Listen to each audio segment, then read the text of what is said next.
Efo ni'n Brif Weinidog, byddwn ni'n sicrhau codiad cyflog i athrawon meddygon a nyrsys a rhoi mwy o ddirhwion am ollwng sbwriel. Byddwn yn sicrhau bod bob person digartref hefo rhywle i cysgu.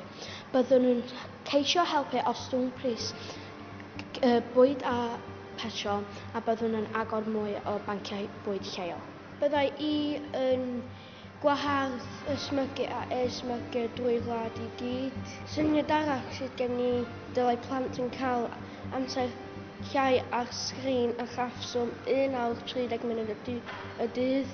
Byddwn ni yn creu diwrnod swyddogol lle mae pawb yn rhoi neu yn codi arian at elusen o ddewis. Byddwn hefyd yn trio cael mwy o bechnogion siopa i ddefnyddio llai o plastig a mwy o papur yn y cynhyrchion. Dwi'n meddwl bod angen mwy o llefydd chargio i ceir trydan.